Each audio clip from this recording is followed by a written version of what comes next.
बिहार के रोहतास जिला अंतर्गत सासाराम मुफस्सिल थाना के मलखाने से हथियार, कारतूस, नगद राशि और अन्य सामान गायब होने की खबर ने एक विवाद खड़ा कर दिया है।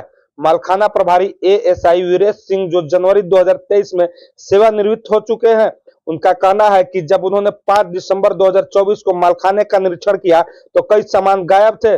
उनका यह भी कहना है कि उनकी सेवानिवृत्ति के बावजूद उन्हें मलखाने का प्रभार से नहीं हटाया गया और उसके लिए उन्होंने अधिकारियों से कई बार निवेदन किया था।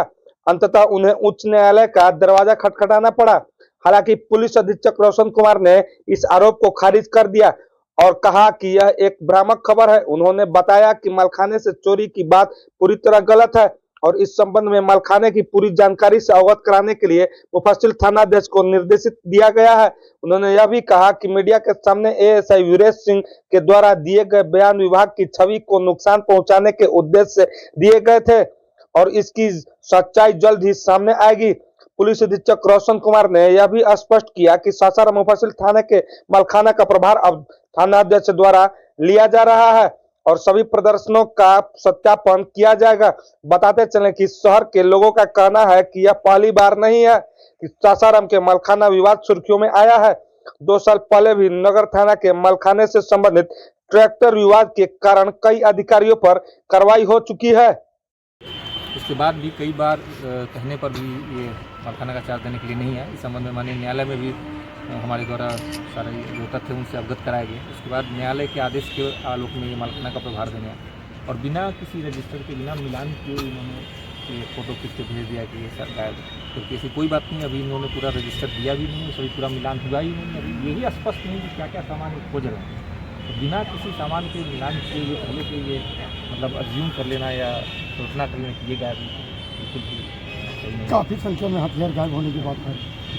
फिर आप जब मिलान ही नहीं हुआ तो गायब होने की बात ही नहीं है। आप अपने से अज्यूम कर रहे हैं। तो एक आदमी जो एक फ़ोटो पहले ये लिस्ट दी कि क्या क्या गायब है, उनके पास तो लिस्ट है ना। मलखाना में तो हर चीज़ एंट्री होता है, हर चीज़ का डॉक्यूमेंटेड होता है। तो जो डॉक्यूमेंट एक एक का जब तक हम वेरीफाई नहीं कर लेते हैं तब तक इस पर कोई कमेंट, कोई कुछ नहीं करता। चोरी की घटना हुई ही नहीं, अभी इस पर कुछ भी नहीं कहा था, क्योंकि चोरी का सवाल इसलिए भी नहीं है कि जो रूम में बात कर रहे हैं उस रूम का चाबी इन्हीं के पास था। मलखाना प्रभारी यही है, यही चाबी लेके आते थे, यही खोलते थे, यही इन्हीं के पास है। इनके अलावा किसी और के पास उसकी चाबी नहीं है और वो रूम यही खोले हैं, तो कैसे चोरी हो सकती है?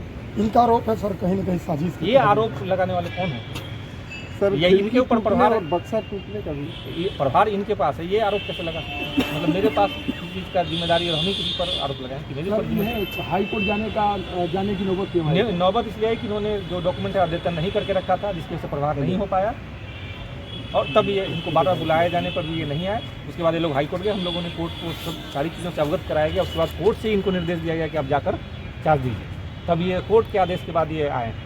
कहीं इनके द्वारा पुलिस को गुमराह किया जा रहा है या इनके द्वारा कोई षड्यंत्र रखने की तैयारी? अब क्या किया जा रहा है वो तो हम लोग जब रजिस्टर मिलाएंगे वो उसके बाद पता चलेगा। लेकिन ये बिल्कुल भी तथ्यहीन बात है कि इनको चार्ज दिया नहीं गया। जिले में इतने सारे मालखाना प्रभार को तो एक रूटीन प्रक्रिया, उसके तहत उसका प्रभार दिया जाता है। सारे थाना प्रभारी प्रभार लेने के लिए इस मामले में कैसे प्राथमिकी दर्ज की जाएगी? अगर जांच में कुछ आता है तो उनको तो प्राथमिकी दर्ज की जाएगी। नहीं, ऐसा कुछ भी नहीं है। वो जो है यहाँ है ऑलरेडी, यहाँ पहले से बल्कि पर्याप्त प्रतिनिधि, यहाँ ऐसा कुछ भी मामला नहीं है। दरवाज़ा बंद है, उन्हीं के पास है। तो अभी गायब होने या नहीं होने की